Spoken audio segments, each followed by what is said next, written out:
শিক্ষামন্ত্রীর পদত্যাগের দাবিতে অনড় ককরোচ পার্টি আজ সিদ্ধান্ত জানাবে কেন্দ্রীয় সরকার। তরুণদের প্রতি কৃতজ্ঞতা জানিয়ে মাঝরাতে ভিডিও বার্তা মোদির। যুক্তরাষ্ট্রের নতুন করে চালানো হামলায় ইরানে নিহত অন্তত 4। মধ্যপ্রাচ্যের মার্কিন ঘাঁটিতে পাল্টা আক্রমণ। তেহরান চুক্তি করতে চায়, আবারও দাবি ট্রাম্পের। গাজার মধ্যাঞ্চলে রাতভর দখলদারদের বিমান হামলা। পশ্চিম তীরে অভিযানে 4 ফিলিস্তিনির প্রাণহানি। মানবাধিকার সংগঠনগুলোর উদ্বেগ। কিয়েভে রুশ হামলায় নিহত অন্তত 10, আহত 100। বড় ধরনের ক্ষেপণাস্ত্র হামলার প্রস্তুতি নিচ্ছে মস্কো, দাবি জেলেনস্কির। রাশিয়ার কিয়েভে বিস্ফোরণ। এবং যৌন অসদাচরণের অভিযোগে আন্তর্জাতিক অপরাধ আদালতের প্রধান কৌঁসুলি করিম খানকে অপসারণ। বিশেষ অধিবেশনে 82 সদস্য রাষ্ট্রের ভোটে সিদ্ধান্ত।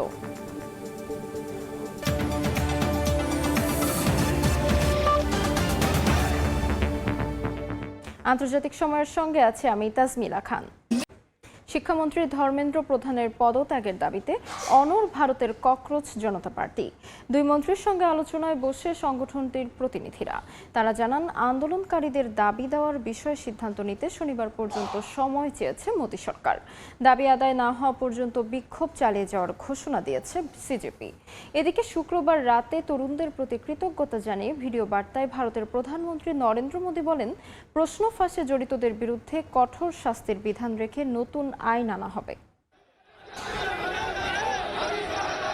বিক্ষোভে উত্তাল ভারতের যন্তর মন্তর। মেডিকেলের ভর্তি পরীক্ষার প্রশ্ন ফাঁসের প্রতিবাদে এবং শিক্ষামন্ত্রী ধর্মেন্দ্র প্রধানের পদত্যাগের দাবিতে সোচ্চার আন্দোলনকারীরা। গ্রাফিতি এঁকে গান গেয়ে বিক্ষোভ করছেন তারা। এরই মধ্যেই শুক্রবার কেন্দ্রীয় মন্ত্রী জেপি নাড্ডা ও দ্বিজেন্দ্র সিং এর সঙ্গে আন্দোলনের নেতৃত্বে থাকা ককরোচ জনতা পার্টির প্রতিনিধিদের সঙ্গে বৈঠক হয়। সিজেপি জানিয়েছে, তাদের দাবির বিষয়ে জবাব দিতে শনিবার বিকেল পর্যন্ত সময় চেয়েছে মোদী সরকার।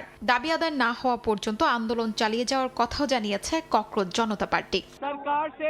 যন্তর মন্তরে ককরোচ জনতা পার্টির এই আন্দোলন ধর্মেন্দ্র প্রধান পদত্যাগ না করার পর্যন্ত শেষ হবে না। বিজেপি বা সরকার যদি এই সংকট সমাধান চায়, তাহলে এর একটাই পথ, ধর্মেন্দ্র প্রধানকে পদত্যাগ করতে হবে। Thank you friends. এদিকে প্রশ্ন ফাঁস রোধে কঠোর আইন আনার ঘোষণার পর এবার তোড়েছেন ভারতের প্রধানমন্ত্রী নরেন্দ্র মোদী। শুক্রবার প্রকাশিত এক নতুন ভিডিও বার্তায় তিনি বলেন, আগের ভিডিওতে দেওয়া তরুণদের পরামর্শ সরকারের জন্য গুরুত্বপূর্ণ। তিনি সবাইকে ধন্যবাদ জানিয়ে বলেন, জনগণের সঙ্গে এই সংযোগ ভবিষ্যতে আরো শক্তিশালী হবে। এর আগে প্রশ্নপত্র ফাঁসের ঘটনায় উদ্বেগ প্রকাশ করে মোদী জানান, এ ধরনের অপরাধে জড়িতদের বিরুদ্ধে কঠোর শাস্তির বিধান রেখে নতুন আইন আনা হবে। देर रात मुझे मुसद्दा भी दे दिया। অন্যদিকে টানা 26 দিনের অনশন ভাঙেন সমাজকর্মী সোনম ওয়াংচুক। তার অনশন প্রত্যাহারের পর আন্দোলন ও সরকারের মধ্যে সমঝোতার সম্ভাবনা আরও জোরালো হয়েছে। বিরোধী দলগুলো আন্দোলনের প্রতি সমর্থন জানিয়ে লোকসভায় শিক্ষা সংস্কার নিয়ে আলোচনার আগে শিক্ষামন্ত্রী ধর্মেন্দ্র প্রধানের পদত্যাগ দাবি করেছে। টানা 35 দিন ধরে দিল্লির যন্তর মন্তরে আন্দোলন চালিয়ে যাচ্ছে ককরোচ জনতা পার্টি সিজেপি। বিক্ষোভের উত্তাপে পড়ছে পশ্চিমবঙ্গের কলকাতাও। প্রশ্নপত্র ফাঁস ও কেন্দ্রীয় শিক্ষামন্ত্রীর পদত্যাগের দাবিতে পার্ক সার্কাসের ক্যাম্পাস থেকে মহামিছিল শুরু করেন আলিয়া বিশ্ববিদ্যালয়ের শিক্ষার্থীরা। এ সময় মোদী ও বিজেপি বিরোধী স্লোগান দেন তারা। শিউলি রোজা, সময় সংবাদ। ভারতের দিল্লিতে অষ্টাদশ শতকে তৈরি জ্যোতির্বিজ্ঞান মান মন্দির যন্তর মন্তর হয়ে উঠেছে প্রতিবাদের কেন্দ্র। জয়পুরের মহারাজা সওয়াই জয় সিং এর নির্মিত স্থাপনাই এখন ভারতে নাগরিক আন্দোলন ও অধিকার আদায়ের সবচেয়ে পরিচিত ঠিকানা। সময়ের পরিক্রমায় প্রশাসনের বিরুদ্ধে প্রতিবাদ, কৌশলগত অবস্থান এবং সুপ্রিম কোর্টের রায়, এটি হয়ে উঠেছে গণ আন্দোলনের মূল মঞ্চ। প্রশ্নপত্র ফাঁসের জেরে শিক্ষামন্ত্রীর পদত্যাগের আন্দোলনে ফুঁসছে গোটা ভারত। গেল মাসের 6 জুন থেকেই প্রতিবাদের অংশ হিসেবে শিক্ষার্থীরা অবস্থান করছেন দিল্লির যন্তর মন্তরে। গণ আন্দোলনের মূল মঞ্চ হয়ে উঠেছে স্থানটি। 1724 থেকে 1735 সালের মধ্যে জয়পুরের মহারাজা সবাই জয় সিং এর নির্মিত 5টি জ্যোতির্বিজ্ঞান মানমন্দিরের অন্যতম দিল্লির এই যন্তর মন্তর। বিজ্ঞান চর্চার ঐতিহ্যবাহী এই স্থাপনা প্রতিবাদের কেন্দ্রবিন্দু হয়ে ওঠার প্রক্রিয়া শুরু হয় প্রায় 4 দশক আগে। এক সমাবেশ ঘিরে অচলাবস্থার কারণে 1993 সালে বোট ক্লাবে সব ধরনের রাজনৈতিক আন্দোলন নিষিদ্ধ করে প্রশাসন। এর পরপরই বিকল্প ও অনুমোদিত প্রতিবাদ স্থল হিসেবে বেছে নেওয়া হয় দিল্লির কেন্দ্রস্থলে অবস্থিত যন্তর মন্তরকে। ভৌগোলিক দিক থেকে এটি ভারতের পার্লামেন্ট ভবন, সুপ্রিম কোর্ট ও গুরুত্বপূর্ণ সরকারি দফতরের খুব কাছাকাছি হওয়ায় আন্দোলনকারীরা সহজেই নীতি নির্ধারক ও গণমাধ্যমের নজর কাটতে পারেন। একই সঙ্গে বিশুদ্ধ পানি, অস্থায়ী মঞ্চের মতো মৌলিক সুবিধার কারণে দীর্ঘ সময় অবস্থান কর্মসূচি চালানো সহজ হয়। 2018 সালে সুপ্রিম কোর্টের এক রায়ে যন্তর মন্তরে শান্তিপূর্ণ প্রতিবাদকে মৌলিক অধিকারের অংশ হিসেবেও স্বীকৃতি দেয়া হয়। আন্না হাজারের দুর্নীতি বিরোধী আন্দোলন থেকে শুরু করে কৃষক বিক্ষোভ কিংবা অলিম্পিয়ান ক্রীড়াবিদদের প্রতিবাদ, ভারতের সাম্প্রতিক ইতিহাসের বহু বড় আন্দোলন বেগবান হয়েছে এই প্রাঙ্গণ থেকেই। বৈজ্ঞানিক ঐতিহ্যের এই কেন্দ্রটি আজ ভারতীয় গণতন্ত্র ও নাগরিকদের প্রতিবাদ জানানোর অন্যতম শক্তিশালী প্রতীক হয়ে উঠেছে। ফারহাদ চৌধুরী, সময় সংবাদ। যুক্তরাষ্ট্র ও ইরানের মধ্যে সংঘাত নিরসনে আলোচনা অব্যাহত রয়েছে বলে দাবি করেছেন মার্কিন প্রেসিডেন্ট ডোনাল্ড ট্রাম্প। তবে তেহরান এখনও চূড়ান্ত কোনো সমঝোতার জন্য প্রস্তুত নয়। ইরানের পররাষ্ট্রমন্ত্রী আব্বাস আরাকচি জানান, বর্তমান সংকট নিরসনে কোনো মধ্যস্থতাকারীর প্রয়োজন নেই, বরং যুক্তরাষ্ট্রকেই তার নীতি পরিবর্তন করতে হবে। এদিকে হাউথির নৌ অবরোধের ঘোষণার মধ্যপ্রাচ্যে সংঘাত বিস্তারের আশঙ্কা বাড়ছে। যুক্তরাষ্ট্র ইরান উত্তেজনার মধ্যেই নতুন করে কূটনৈতিক বার্তা দিয়েছেন মার্কিন প্রেসিডেন্ট ডোনাল্ড ট্রাম্প। শুক্রবার হোয়াইট হাউসে তিনি জানান, সংঘাত অবসান নিয়ে আলোচনা অব্যাহত রয়েছে, তবে তেহরান এখনও চূড়ান্ত সমঝোতার জন্য পুরোপুরি প্রস্তুত নয়। ট্রাম্প বলেন, ইরান আগের যে কোনো সময়ের তুলনায় এখন অনেক বেশি আন্তরিক হলেও চুক্তি হবে কিনা তা এখনও নিশ্চিত নয়। ট্রাম্প আরও বলেন, ইসরায়েলের সঙ্গে সম্পর্ক স্বাভাবিক না করলে সৌদি আরবের সঙ্গে বেসামরিক পারমাণবিক সহযোগিতা চুক্তি এগিয়ে নেওয়া হবে না। তার ভাষায়, আব্রাহাম চুক্তির আওতায় রিয়াদের ইসরায়েলের সঙ্গে সম্পর্ক স্থাপনই হবে সেই সহযোগিতার পূর্বশর্ত। ইরানের পররাষ্ট্রমন্ত্রী আব্বাস আরাকচি বলেছেন, বর্তমান সংকট নিরসনে কোনো মধ্যস্থতাকারীর প্রয়োজন নেই, বরং যুক্তরাষ্ট্রকেই নীতি পরিবর্তন করতে হবে। তিনি জোর দিয়ে বলেন, হরমুজ প্রণালী ইস্যুতে ইরান কোনো চাপ বা হুমকির কাছে নতি স্বীকার করবে না। আরাকচির দাবি, ইরানের জনগণের ন্যায্য দাবি পূরণ না হওয়া পর্যন্ত তেহরান তার অবস্থান থেকে সরে আসবে না। এদিকে হরমুজ প্রণালীর কাছে 30 জন নাবিক বহনকারী বাণিজ্যিক জাহাজে হামলার খবর সামনে আসে। উন্মুক্ত সামুদ্রিক রেডিও যোগাযোগে শোনা যায়, একটি জাহাজকে ইরানের জলসীমার দিকে অগ্রসর না হওয়ার সতর্কবার্তা দেওয়া হচ্ছে এবং ইঞ্জিন কক্ষে হামলার হুমকিও দেওয়া হয়। কিছুক্ষণ পর দিশা নামের জাহাজটি জরুরি বার্তায় জানায়, অজ্ঞাত ক্ষেপণাস্ত্র হামলায় তারা ক্ষতিগ্রস্ত হয়েছে এবং জাহাজে থাকা 30 জন নাবিককে উদ্ধারে অবিলম্বে সহায়তা প্রয়োজন। অন্যদিকে ইয়েমেনের হাউতি নিয়ন্ত্রিত গণমাধ্যম আল মাসিরা দাবি করেছেন, পশ্চিমাঞ্চলীয় বন্দর নগরী হুদায়দায় সৌদি আরব বিমান হামলা চালিয়েছে। এর আগে হুতিরা সৌদি আরবের বিরুদ্ধে নৌ অবরোধ ঘোষণা করে এবং 2টি তেলবাহী ট্যাঙ্কারে হামলার দায় স্বীকার করে। জাতিসংঘ এই ঘটনার গভীর উদ্বেগ জানিয়ে বলেছে, লোহিত সাগরে বাণিজ্যিক জাহাজে হামলা এবং সামুদ্রিক চলাচলের ওপর নতুন হুমকি পুরো অঞ্চলে উত্তেজনা আরও বাড়বে। শিউলি রোসা, সময় সংবাদ। মধ্যপ্রাচ্যের সংঘাত এখন শুধু রণক্ষেত্রেই সীমাবদ্ধ নেই, এর অভিঘাত ছড়িয়ে পড়েছে বৈশ্বিক জ্বালানি ও বাণিজ্য ব্যবস্থায়।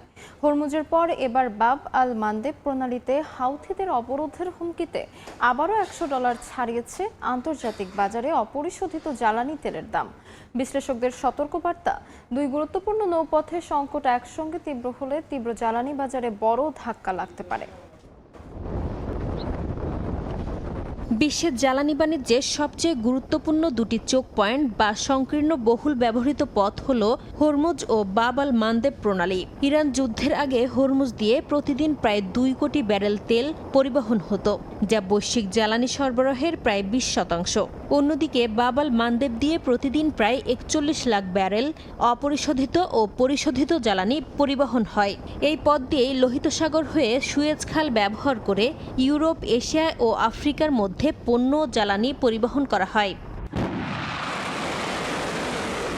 গেল ফেব্রুয়ারিতে যুক্তরাষ্ট্র ও ইসরায়েলের হামলার পর ইরান হরমুজ প্রণালীতে কড়াকড়ি আরোপ করে। এর জেরে সৌদি আরব নিজেদের তেল রফতানির রুট সরিয়ে নেয়। পূর্বাঞ্চলের আবকাইক থেকে পাইপলাইনের মাধ্যমে তেল পশ্চিম উপকূলের ইয়ানবু বন্দরে নিয়ে সেখান থেকে বাব আল মানদেব হয়ে ভারত, চীন ও অন্যান্য এশীয় বাজারে পাঠানো শুরু হয়। বর্তমানে সৌদি আরবের দৈনিক প্রায় 25 লাখ ব্যারেল তেল এই পথ দিয়েই যাচ্ছে। তবে হরমুজ এড়াতে যে পথকে বিকল্প হিসেবে ব্যবহার করা হচ্ছিল সেটিও এখন ঝুঁকির মুখে। হরমুজের পর এবার বাব আল মানদেবেও সংঘাতের ছায়া পড়ায় বৈশ্বিক জ্বালানি ও বাণিজ্য ব্যবস্থায় নতুন চাপ তৈরি হয়েছে। ইরান সমর্থিত হাউথিরা সৌদি আরবের বন্দর ও তেলবাহী জাহাজের বিরুদ্ধে নৌ অবরোধ ঘোষণার পর একাধিক তেলবাহী ট্যাঙ্কার গন্তব্য পরিবর্তন করেছে। ঘটেছে হামলার ঘটনাও। এরই মধ্যে এই দুই নৌপথে যুদ্ধ ঝুঁকির বীমা কয়েক গুণ বেড়েছে। অনেক শিপিং কোম্পানি এখন আফ্রিকার কেপ অব গুড হোপ ঘুরে দীর্ঘ পথ ব্যবহার করছে। এতে প্রতিটি যাত্রায় অতিরিক্ত 20 থেকে 25 লাখ ডলার পর্যন্ত ব্যয় এবং 10 থেকে 15 দিন বেশি সময় লাগছে। বিশ্লেষকদের মতে এই অতিরিক্ত ব্যয় শেষ পর্যন্ত পুরো বিশ্বের সাধারণ ভোক্তাদের উপরই এসে পড়বে। তেলের দাম বাড়ার অর্থ শুধু জ্বালানির খরচ বৃদ্ধি নয়, এর জেরে ডিজেল, পেট্রোল, বিমান জ্বালানি, সার ও বিদ্যুৎ উৎপাদন, খাদ্য পরিবহন এবং শিল্প কারখানার উৎপাদন ব্যয়ও বেড়ে যায়। বিশ্লেষকদের মতে মধ্যপ্রাচ্যের এই দুই সংকীর্ণ নৌপথ ঘিরে সংঘাত যত দীর্ঘ হবে ততই বাড়বে বৈশ্বিক মূল্যস্ফীতির চাপ, আর তার প্রভাব সবচেয়ে বেশি পড়বে জ্বালানি আমদানি নির্ভর দেশগুলোর উপর। নাসরিন রুমি, সময় সংবাদ। অধিকৃত পশ্চিম তীর ও গাজায় নতুন করে ছড়িয়ে পড়েছে সহিংসতা। গাজার মধ্যাঞ্চলে রাতভর বিমান হামলা চালায় ইসরায়েল। নাবলুসে দখলদার বাহিনীর অভিযানে অন্তত 4 ফিলিস্তিনি নিহত হয়েছেন। 2 ইসরায়েলিরও মৃত্যু হয়েছে বলে জানা গেছে। ক্রমবর্ধমান সহিংসতায় গভীর উদ্বেগ প্রকাশ করে মানবাধিকার সংগঠনগুলো সতর্ক করেছে, কার্যকর আন্তর্জাতিক পদক্ষেপ না হলে পরিস্থিতি আরও ভয়াবহ আকার ধারণ করতে পারে। অধিকৃত পশ্চিম তীরের নাবলুসের তালগ্রামে বসতি স্থাপনকারীদের হামলাকে কেন্দ্র করে নতুন করে সহিংসতা ছড়িয়ে পড়েছে। এই ঘটনায় বেশ কয়েকজন ফিলিস্তিনি ও ইসরায়েলি নিহত হয়েছেন। একই সময় নাবলুসের উরিফ গ্রামে ফিলিস্তিনিদের একটি বাড়িতে অগ্নিকাণ্ডের ঘটনা ও ফারাতা গ্রামেও বসতি স্থাপনকারীদের হামলায় বেশ কয়েকজন ফিলিস্তিনি হতাহত হন। নাবলুস জুড়ে ধারাবাহিক হামলা ও অবরোধে পুরো অঞ্চল জুড়ে আতঙ্ক, অনিশ্চয়তা ও নিরাপত্তাহীনতা তীব্র হয়ে উঠেছে। মধ্য গাজায় রাতভর ইসরায়েলি বিমান হামলার পর বাড়িতে ফিরে ধ্বংসস্তূপ ছাড়া আর কিছুই খুঁজে পাননি বহু ফিলিস্তিনি। হামলার আগে গাজা সিটি ও মধ্য গাজার বিভিন্ন এলাকায় বসবাসকারীদের মাত্র 10 মিনিটের মধ্যে এলাকা ছাড়ার নির্দেশ দেয় ইসরায়েলি বাহিনী। মাগাজি শরণার্থী শিবিরের বাসিন্দারা জানান, 2টি বড় ক্ষেপণাস্ত্রের আঘাতে অন্তত 15টি বাড়ি ধ্বংস হয়েছে। আতঙ্কে নারী শিশুরা খালি হাতে খালি পায়ে নিরাপদ আশ্রয়ের খোঁজে ছুটে যান। চারিদিকে এখন শুধু ধ্বংসস্তূপ আর স্বজন হারানোর বেদনা। পরিস্থিতি নিয়ে গভীর উদ্বেগ প্রকাশ করেছে 20টি মানবাধিকার সংস্থা। যৌথ বিবৃতিতে তারা আন্তর্জাতিক সম্প্রদায়কে দ্রুত হস্তক্ষেপের আহ্বান জানিয়ে বলেছে, অধিকৃত পশ্চিম তীরে বসতি স্থাপনকারীদের সশস্ত্র হামলা এবং ইসরায়েলি সামরিক বাহিনীর ক্রমবর্ধমান সহিংসতা বন্ধে এখনই কার্যকর পদক্ষেপ নেওয়া জরুরি। এদিকে নাবলুস স্পেশালিস্ট হাসপাতালে ইসরায়েলি সেনাবাহিনীর অভিযানের তীব্র নিন্দা জানিয়েছে ইসরায়েলি মানবাধিকার সংগঠন ফিজিশিয়ান ফর হিউম্যান রাইটস। সংস্থাটি বলছে, সড়ক বন্ধ ও সামরিক বিধিনিষেধের কারণে অ্যাম্বুলেন্স ও চিকিৎসা কর্মীদের চলাচল মারাত্মকভাবে ব্যাহত হচ্ছে। তাদের অভিযোগ, পশ্চিম তীরে চলমান সামরিক অবরোধ ও বসতি স্থাপনকারীদের সহিংসতা কার্যত ফিলিস্তিনিদের বিরুদ্ধে সমষ্টিগত শাস্তি হিসেবে ব্যবহৃত হচ্ছে। আন্তর্জাতিক আইন অনুযায়ী বেসামরিক মানুষের সুরক্ষা নিশ্চিতে দ্রুত আন্তর্জাতিক পদক্ষেপ নেওয়ার আহ্বান জানিয়েছে তারা। শিউলি রোসা, সময় সংবাদ। কিয়েভে রুশ ব্যালিস্টিক ক্ষেপণাস্ত্র হামলায় অন্তত 10 জন নিহত হয়েছেন, আহত হয়েছেন প্রায় 100 জন। অন্যদিকে ইউক্রেনের পাল্টা হামলায় রাশিয়ার কিরভ অঞ্চলের একটি কারখানায় বিস্ফোরণ ও আগুনের ঘটনায় অন্তত 6 জন নিহত হয়েছেন, আহত হয়েছেন 26 জন। প্রেসিডেন্ট জেলেনস্কি সতর্ক করে বলেছেন, নতুন করে বড় ধরনের ক্ষেপণাস্ত্র হামলার প্রস্তুতি নিচ্ছে রাশিয়া। এই হামলা 48 ঘন্টার মধ্যেই হতে পারে বলে দেশবাসীকে সজাগ থাকার আহ্বান জানান তিনি। ইউক্রেন ও রাশিয়ার মধ্যে পাল্টাপাল্টি হামলায় নতুন করে বাড়ছে যুদ্ধের উত্তাপ। শুক্রবার ইউক্রেনের কিয়েভের রুশ ব্যালিস্টিক ক্ষেপণাস্ত্র হামলায় প্রতিরক্ষা শিল্প সংশ্লিষ্ট একটি অনুষ্ঠানের ভ্যানুতে বহু মানুষ হতাহত হয়েছেন। ইউক্রেনের কর্মকর্তারা জানান, একটি বেসরকারি প্রশিক্ষণ কেন্দ্রের অনুষ্ঠান চলাকালে ক্ষেপণাস্ত্রটি আঘাত হানে। ইউক্রেনীয় কাউন্সিল অব ডিফেন্স ইন্ডাস্ট্রি জানিয়েছেন, সেখানে দেশের প্রতিরক্ষা শিল্পের প্রতিনিধিরা উপস্থিত থাকলেও নিরাপত্তার কারণে অনুষ্ঠানের স্থান আগে থেকে প্রকাশ করা হয়নি। এই হামলার পরপরই রাশিয়ার কিরোভ অঞ্চলে একটি কারখানায় পাল্টা আঘাত করেছে ইউক্রেন। বিস্ফোরণ ও আগুন লেগে হতাহত হয়েছেন বেশ কয়েকজন। স্যাটেলাইট ইমেজ বিশ্লেষণ করে ঘটনাস্থলটি কিরোভ শহরের একটি শিল্প কারখানা বলে নিশ্চিত করেছে রয়টার্স। পাল্টাপাল্টি হামলার মধ্যে ইউক্রেনের প্রেসিডেন্ট ভলোদিমির জেলেনস্কি সতর্ক করে বলেছেন, নতুন করে বড় ধরনের ক্ষেপণাস্ত্র হামলার প্রস্তুতি নিচ্ছে রাশিয়া। প্রাথমিক তথ্য অনুযায়ী এই হামলা 48 ঘন্টার মধ্যেই হতে পারে এবং দেশবাসীকে বিমান হামলার সতর্ক সংকেতে সজাগ থাকার আহ্বান জানান তিনি। জেলেনস্কি আরও জানান, মার্কিন প্রেসিডেন্ট ডোনাল্ড ট্রাম্পের ঘনিষ্ঠ সহযোগী লোরা লুমারের সঙ্গে তার বৈঠক হয়েছে এবং শীঘ্রই ট্রাম্প ও তার দলের সঙ্গে আরেকটি বৈঠকের প্রস্তুতি চলছে।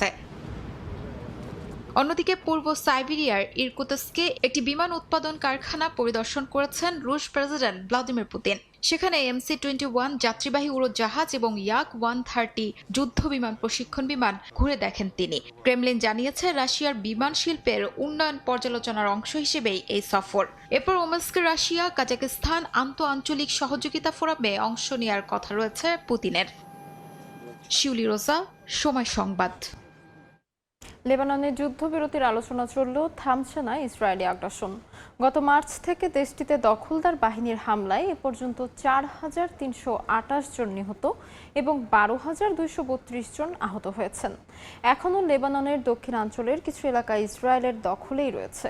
এর মধ্যেই আবারও গোপনে সক্রিয় হওয়ার চেষ্টা করছে জঙ্গি গোষ্ঠী IS। এমন পরিস্থিতিতে দেশটিতে শান্তি ফেরানো নিয়ে আরও বেড়েছে অনিশ্চয়তা। যুদ্ধবিরতির আলোচনা চলছে, হয়েছে নতুন চুক্তিও, কিন্তু লেবাননের দক্ষিণাঞ্চলে থামছে না ইসরায়েলি আগ্রাসন। চলমান হামলায় প্রতিদিনই বাড়ছে হতাহত মানুষের সংখ্যা। দখলদার বাহিনীর বর্বরতা থেকে বাদ যাচ্ছেন না উদ্ধারকর্মীরাও। এরই মধ্যেই লেবাননের আল মানসাউরি ও মাজদাল জুন এলাকায় ভয়াবহ হামলা চালায় ইসরায়েল। প্রত্যক্ষদর্শীরা জানান, বিস্ফোরণের শব্দ 15 কিলোমিটার দূরের টাই শহর পর্যন্ত শোনা গেছে।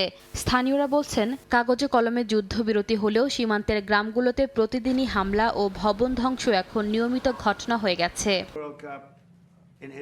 গত জুনে যুক্তরাষ্ট্রের মধ্যস্থতায় লেবানন ইসরায়েল একটি কাঠামোগত চুক্তি হয়। সেই চুক্তি অনুযায়ী ধাপে ধাপে লেবাননের দক্ষিণাঞ্চল থেকে সেনা সরিয়ে নেওয়ার কথা ইসরায়েলের, কিন্তু হামলা অব্যাহত থাকায় চুক্তির ভবিষ্যৎ নিয়ে প্রশ্ন উঠছে। আগস্টে ইতালিতে এই ইস্যুতে আবারও বৈঠক বসার কথা দুই পক্ষের। এদিকে যুদ্ধের মধ্যেই নতুন উদ্বেগ তৈরি করেছে ইসলামিক স্টেট IS। সম্প্রতি লেবাননের ত্রিপলি থেকে গ্রেপ্তার করা হয়েছে এক মিশরীয় নাগরিককে। লেবাননের নিরাপত্তা বাহিনীর দাবি, তিনি সিরিয়ায় IS এর গুরুত্বপূর্ণ নিরাপত্তার দায়িত্বে ছিলেন এবং সংগঠনটির বিভিন্ন গোপন কার্যক্রম সমন্বয় করতেন। নিরাপত্তা বিশ্লেষকদের মতে IS এখন আর আগের মতো বড় বাহিনী গড়ে তোলার চেষ্টা করছে না, বরং ছোট ছোট গোপন সেল, ব্যক্তিগত যোগাযোগ এবং টেলিগ্রাম, ফেসবুকের মতো অনলাইন প্ল্যাটফর্ম ব্যবহার করে নতুন সদস্য সংগ্রহ করছে। IS এর শক্তি আগের তুলনায় কমলেও সীমিত পরিসরে হামলা চালানোর সক্ষমতা এখনও রয়েছে বলে সতর্ক করেছেন নিরাপত্তা বিশ্লেষকরা। ইশিতা আক্তার, সময় সংবাদ। আন্তর্জাতিক সময় আরও থাকছে। কুয়েতি দিনারের পরিবর্তে বাংলাদেশি টাকার মূল্য ছড়িয়েছে 402। স্বস্তিতে প্রবাসীরা এক্সচেঞ্জ হাউসে টাকা পাঠাতে উপচে পড়া ভিড়।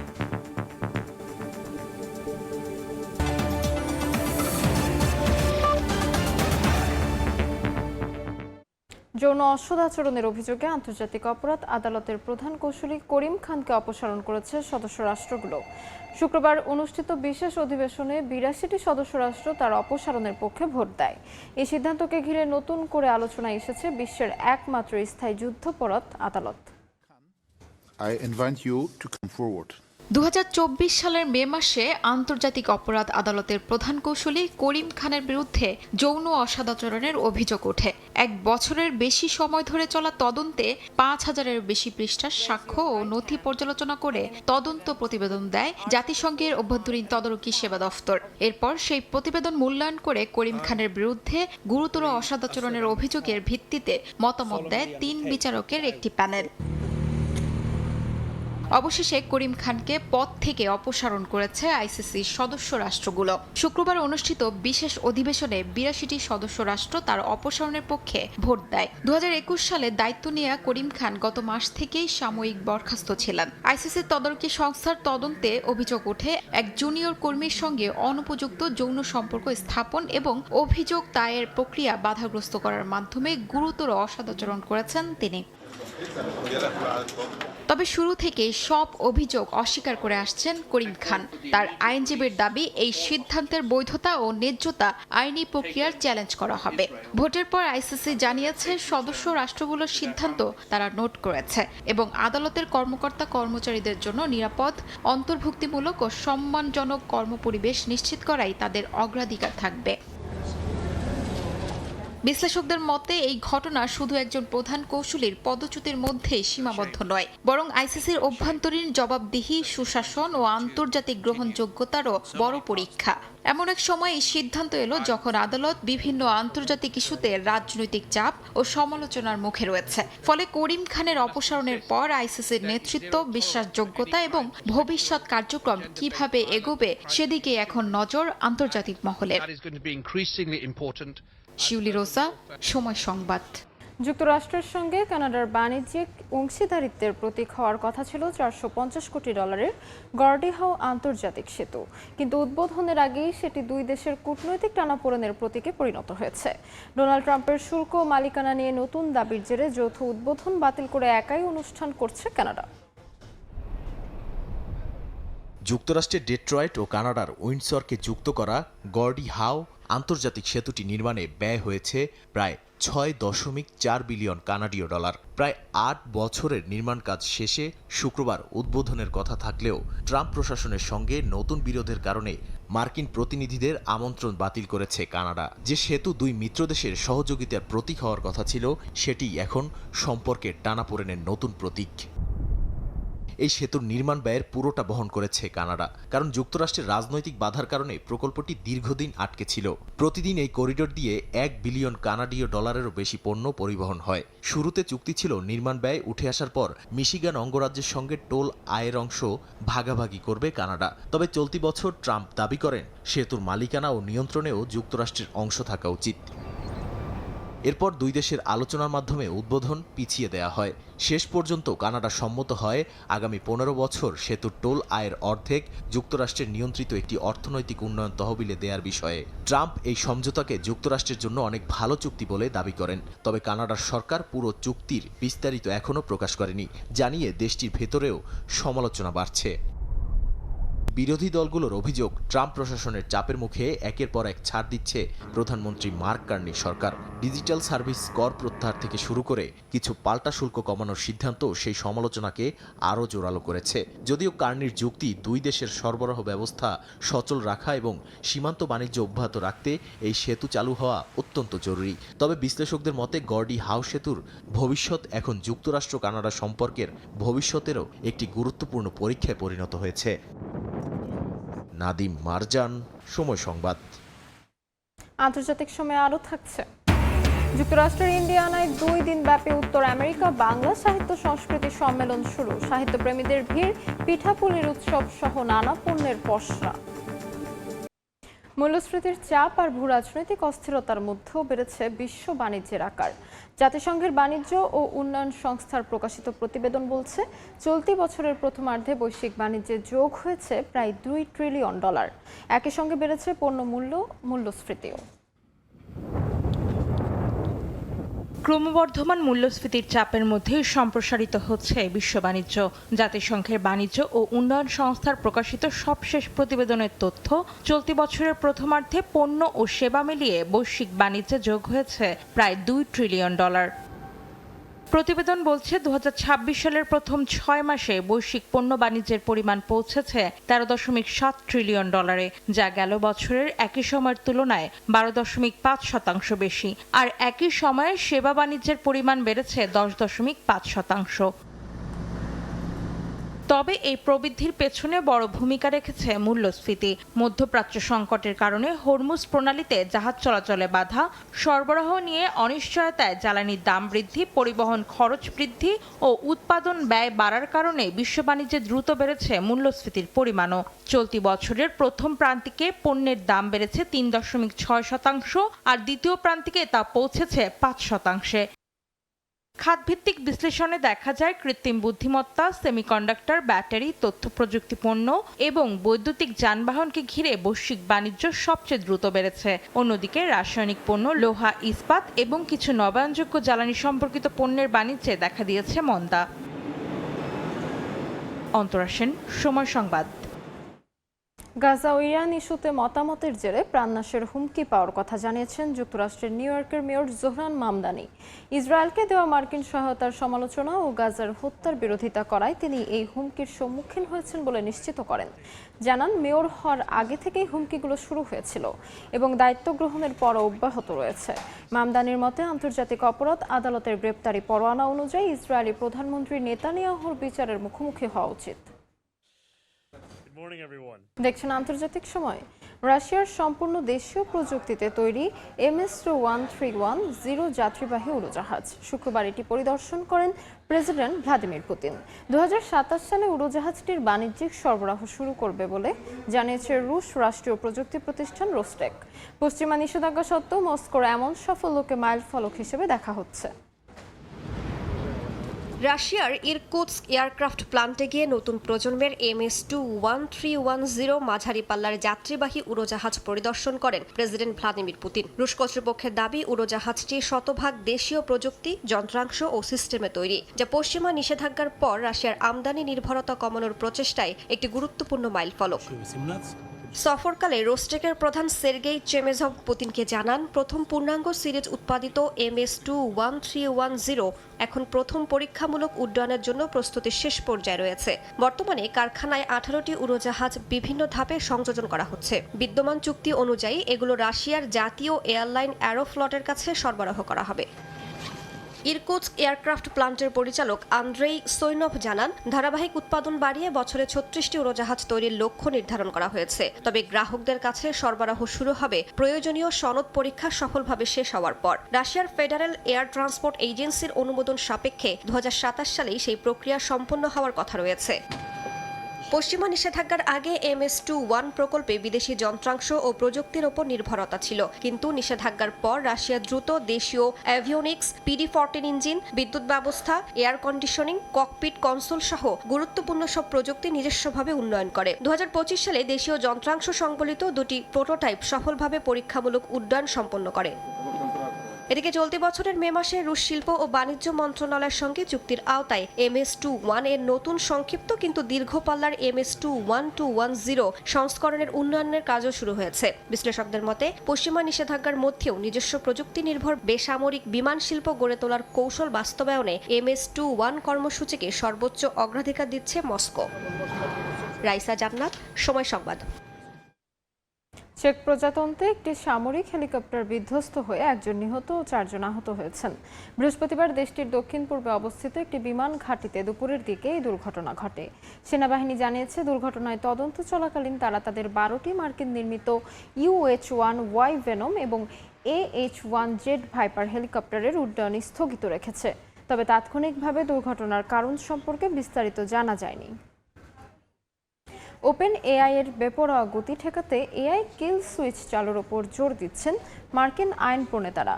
জননিরাপত্তার জন্য হুমকি হতে পারে এমন এআই সরঞ্জামগুলো দ্রুত বন্ধে একটি বিল উত্থাপন করা হয়।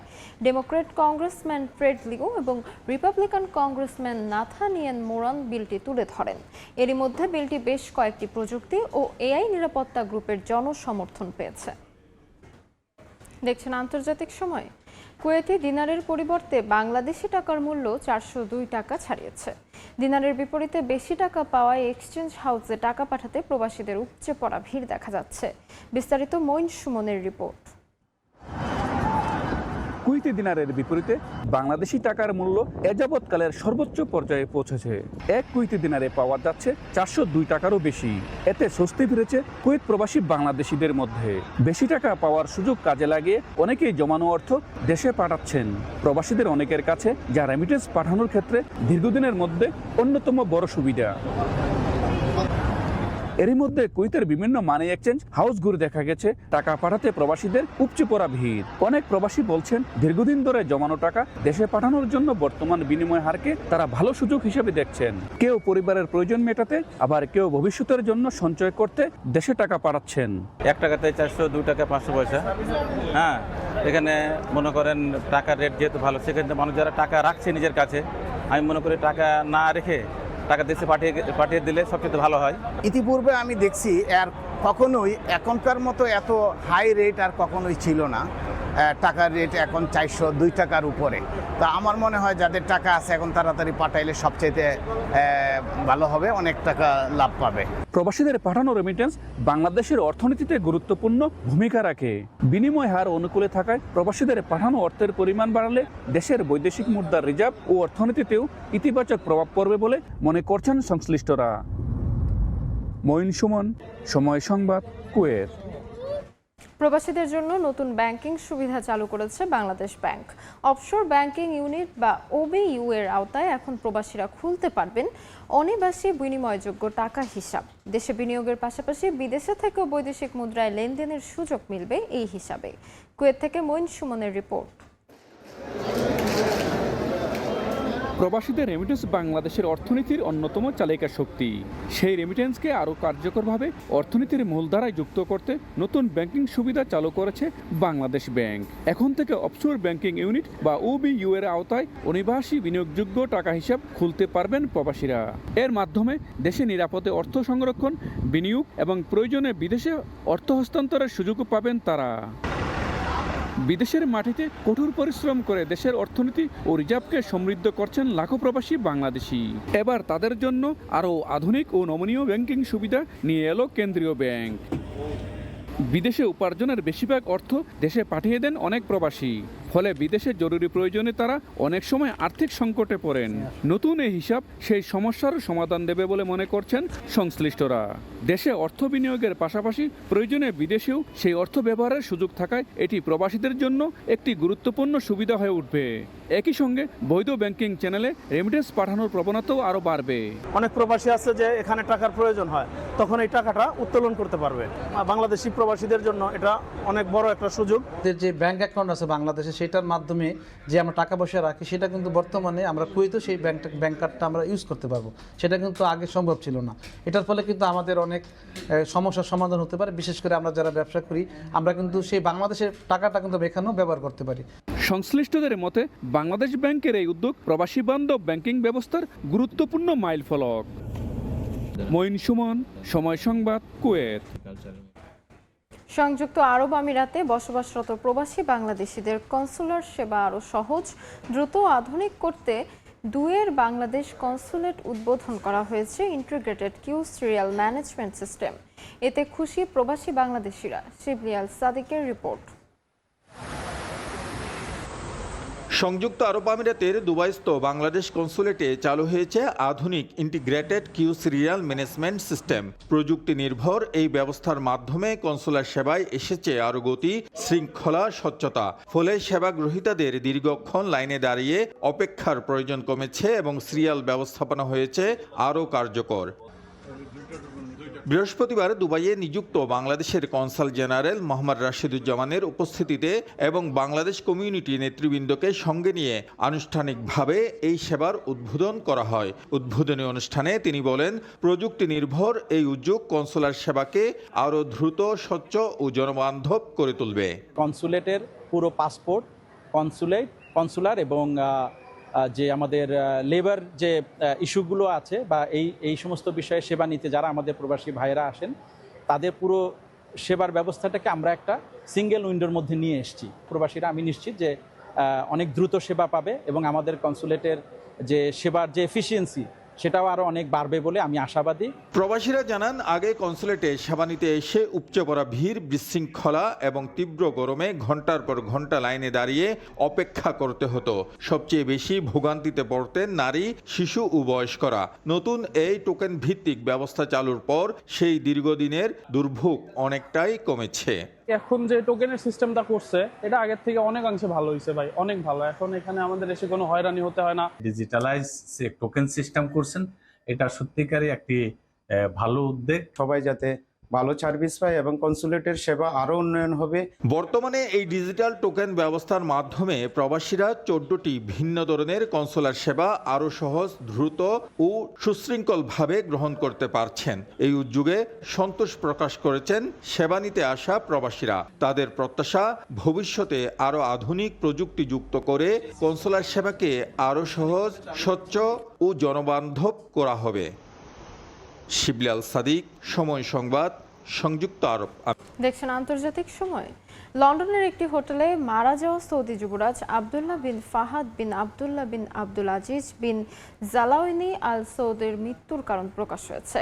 তদন্তে জানা গেছে অতিরিক্ত অ্যালকোহল ও একাধিক মাদকের সম্মিলিত প্রভাবেই তার মৃত্যু হয়েছে।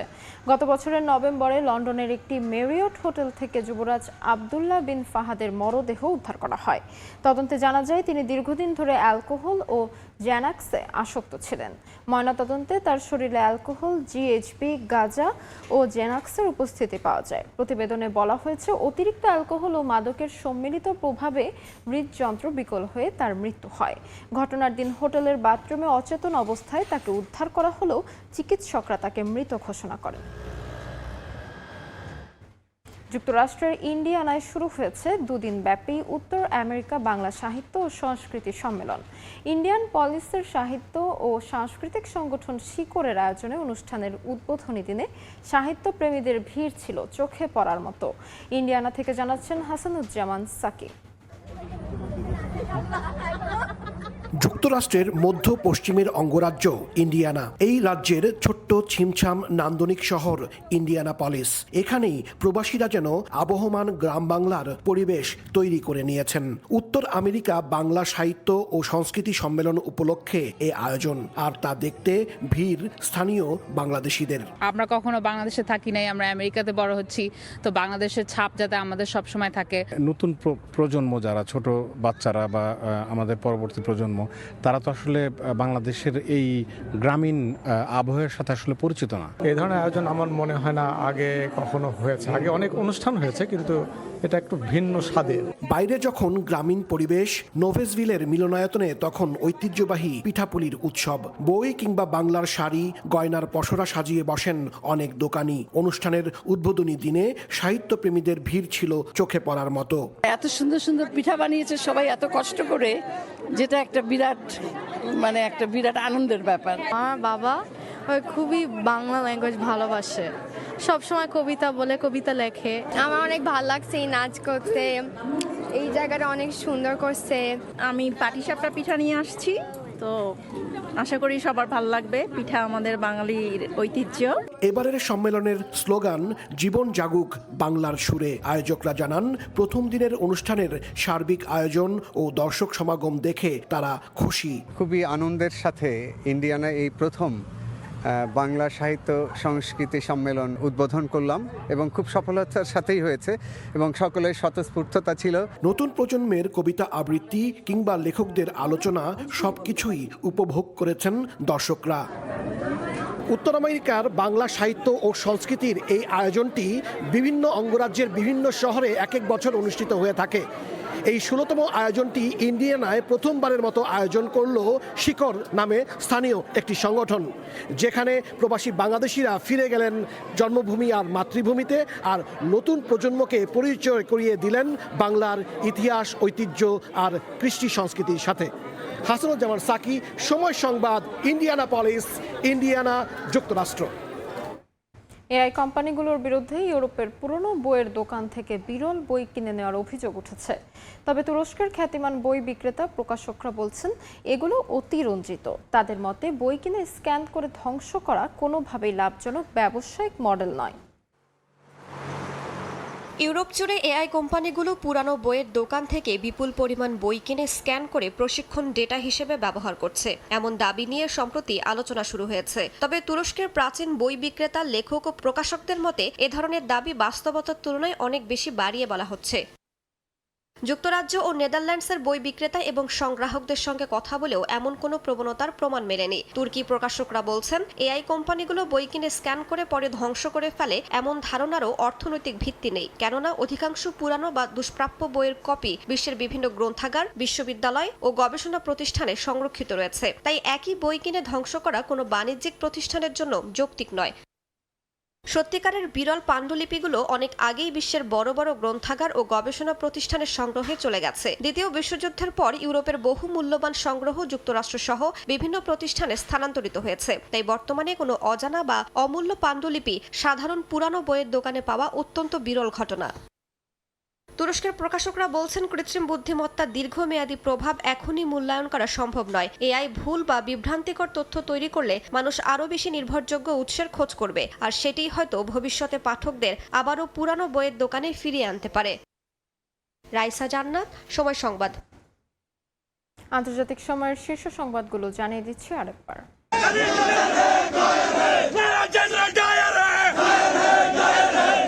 ভারতের শিক্ষামন্ত্রীর পদত্যাগের দাবিতে অনড় ককরোচ পার্টি আজ সিদ্ধান্ত জানাবে কেন্দ্র সরকার।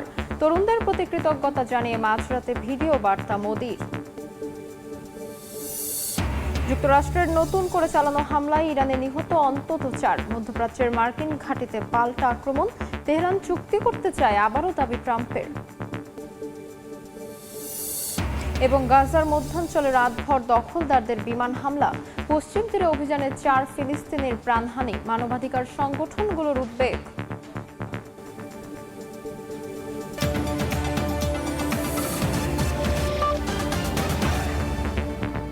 এ ছিল আন্তর্জাতিক সময়। এরপর সকাল 10টার সময় সংবাদ নিয়ে আসছি কিছুক্ষণ পর। সঙ্গে থাকুন সময়ের।